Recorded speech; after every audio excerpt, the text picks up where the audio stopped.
I'd like to share just some basic thoughts here heading into the panel discussion and the breakout discussions. And probably the single biggest thing I want to emphasize is that that in some ways this is going to be, I think, obviously the biggest challenge that we face as an industry, dealing with this massive disruption that we're in the middle in. But in a lot of ways, this may represent the single biggest opportunity we have in all of our careers to reimagine what the future is going to look like. And the reason I say that is beyond just kind of the typical cliche comment of don't let a good crisis go to waste. I think in this particular case, our experience over all of these years of doing this is that, especially on the academic side of the house in higher education, there's a strong tendency to try to minimize disruption. And while there's nothing really wrong with that per se, what we found over the years when we've measured the effectiveness of institutions utilizing their space or aligning their activities to students' need through the course schedule, through the higher education scheduling index, that there's a lot of opportunity to get a lot better. And so really wanting to return to the old normal of rolling forward schedules that look a lot like the schedules that you had prior to COVID, in our opinion, objectively, is really the wrong move. We need to be looking at an opportunity to do something dramatically different. And so, again, more than anything else, I'd like to encourage you to imagine a new normal that looks a lot different and that includes a much more sophisticated approach to managing the very complex academic enterprise. Again, the old normal on many campuses that we've seen to minimize disruption, we'd roll forward schedules. We tried to keep things as similar as they've been in the past. We made kind of targeted changes that sometimes were more faculty driven than data driven because we just didn't have the data in many cases on most campuses to make more data aligned changes.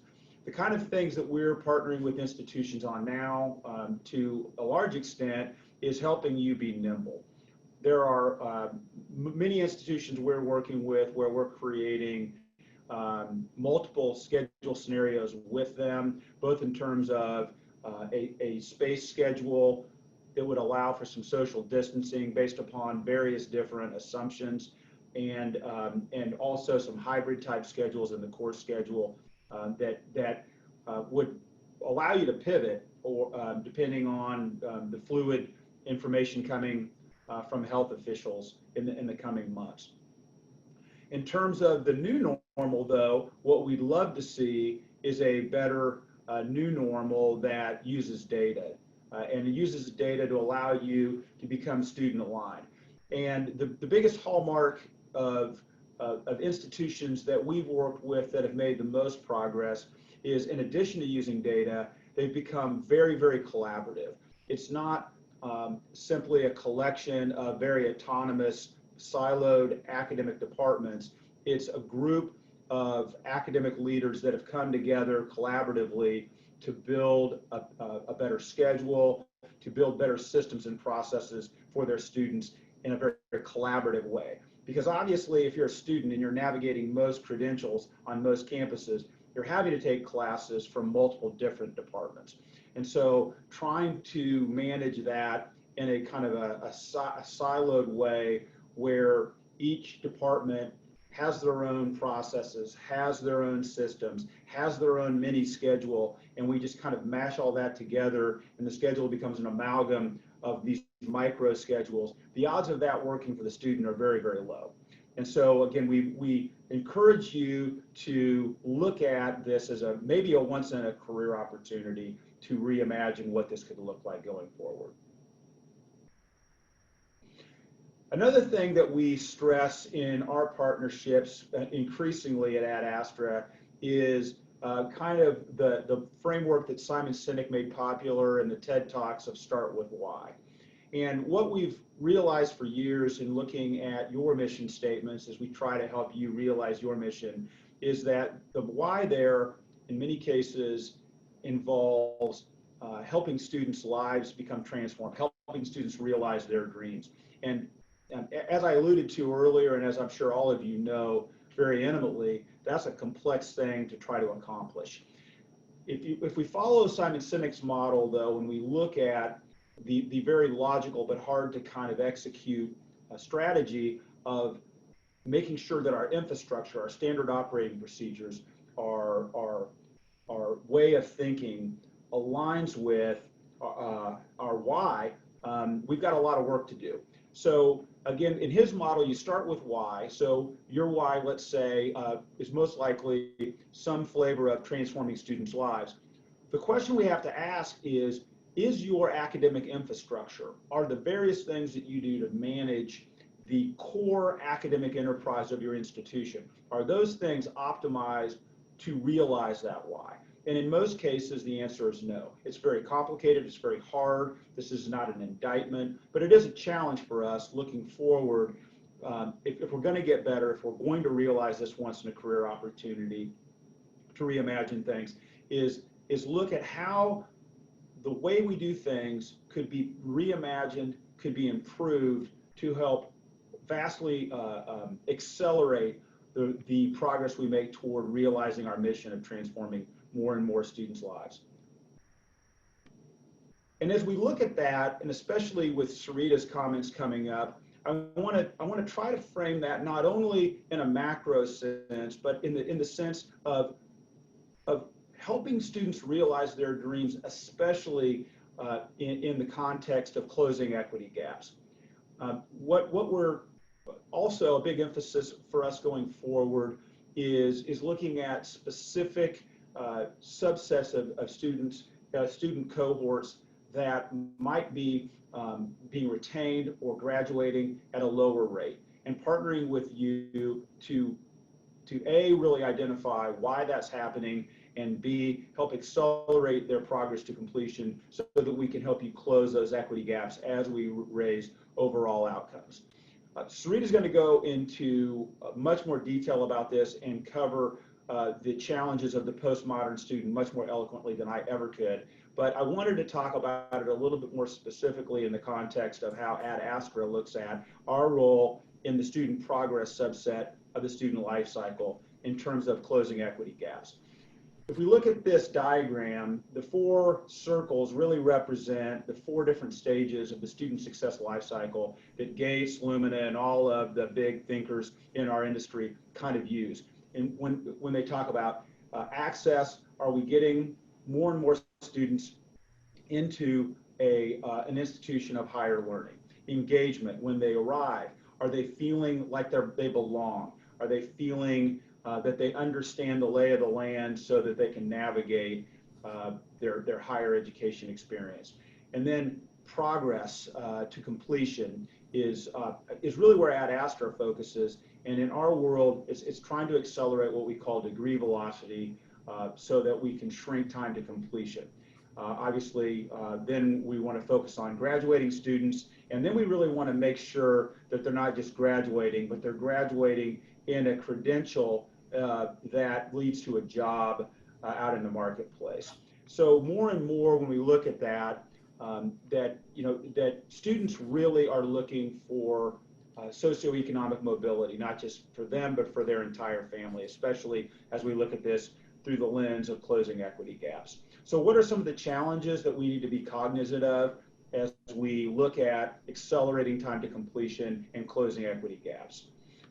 First of all, a lot of times students will feel like that they don't belong potentially, that there aren't a lot of students there like them. I think that's improved dramatically as we've diversified our access within higher education. We've made a lot of progress there. We have a lot of progress left to go. But when we really start looking at our part of the equation, there are a lot of things where life can get in the way, especially for students that are in cohorts that are achieving maybe today at a lower rate.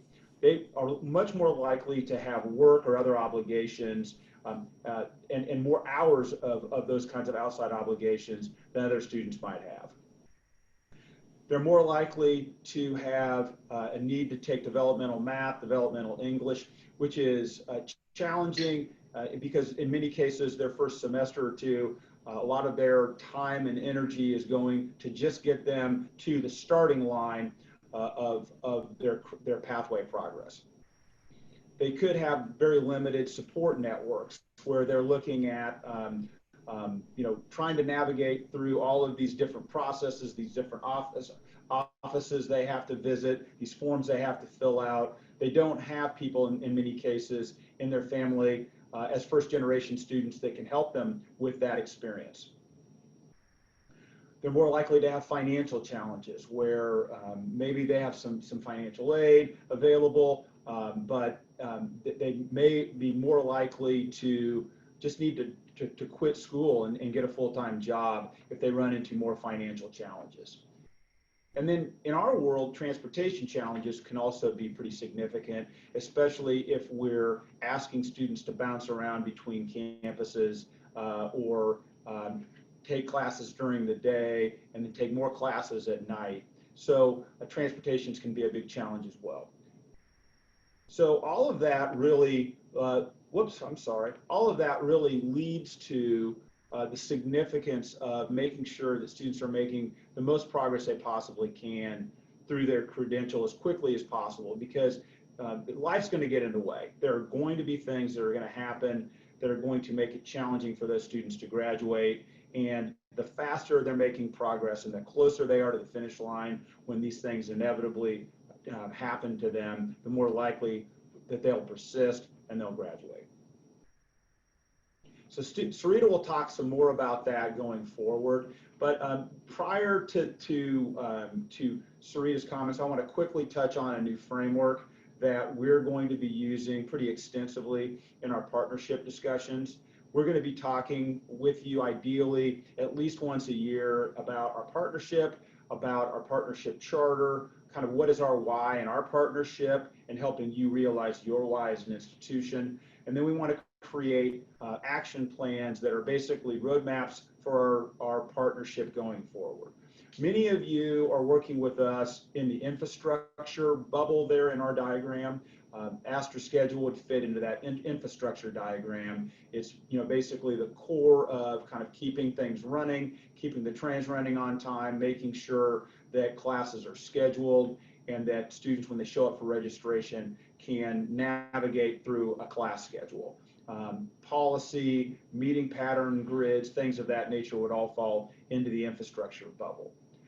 If you're working with us in the product Platinum Analytics that we've had historically, that we're now upgrading to our new apps called Align, Predict, and Monitor, that's really in the schedule refinement realm, where we're looking at the course schedule and we're asking really pointed questions about where could we make targeted changes to the course schedule in terms of adding, cutting, or changing times that would increase student access and make the schedule a more effective allocation of our precious academic resources.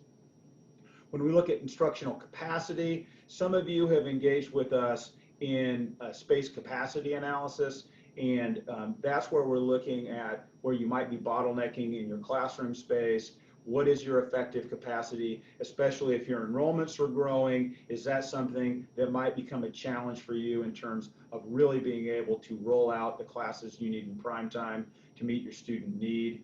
We are also getting very involved in the faculty capacity side, increasingly as we move forward with our new solutions and our new framework, where we're looking at questions about, are you bottlenecking on the faculty side in terms of, within particular credentials, are there certain courses that are high demand required courses in those high enrollment growing credentials where you need to potentially add a faculty line or rethink how you're allocating your faculty within that academic department. We also are starting to look very heavily at what I would call kind of planning types of solutions. The complexity of what we do within the academic enterprise and what we partner with you on is so high that we really need to make sure we have a plan of action going forward.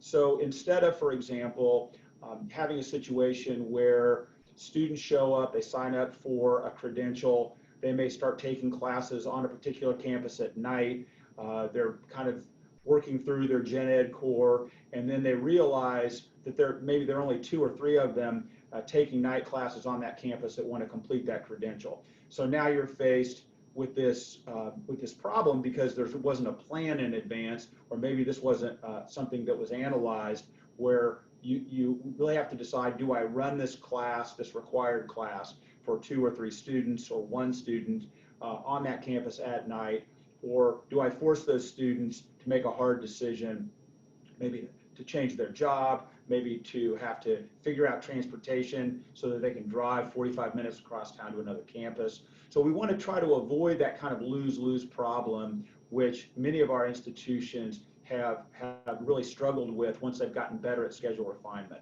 And to do that, really, you have to start with a better plan.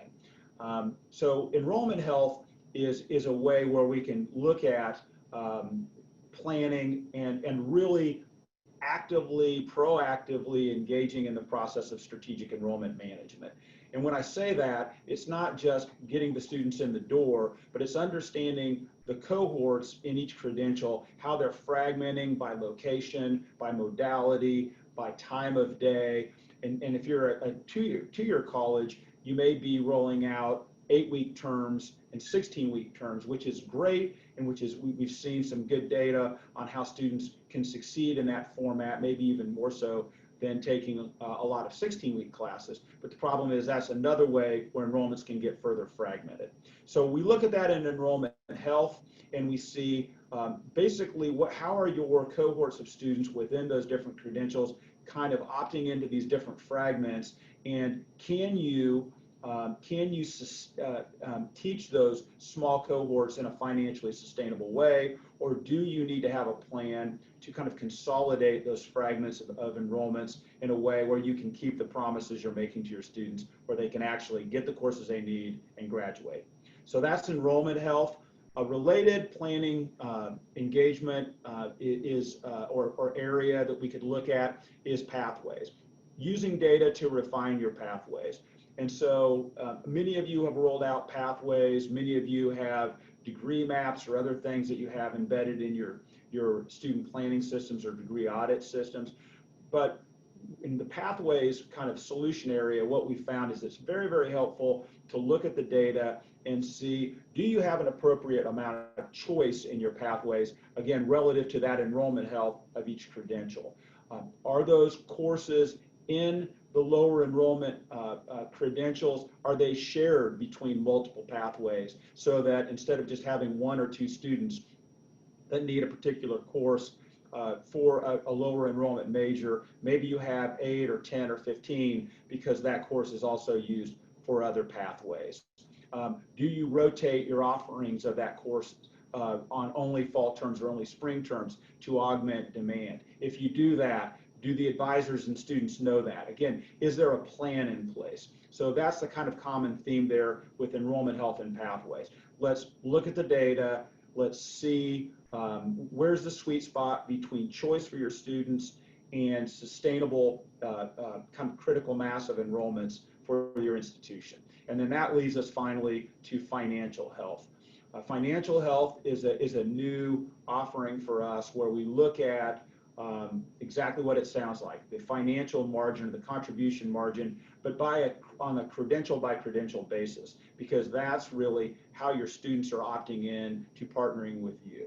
So we look at, for every course, what percentage of the enrollments in that course are coming from the various credentials that you offer, and then we apply a pretty simple kind of a tuition rubric to that and say, well, that's the revenue that's coming from those students in that credential, and then what are the direct instructional costs of those courses, again, from that in that same proportional way. So it's a follow the student or follow the credential way of looking at the financial health of each credential, so that you can say these credentials are creating kind of excess capital, excess margin for our operating budget.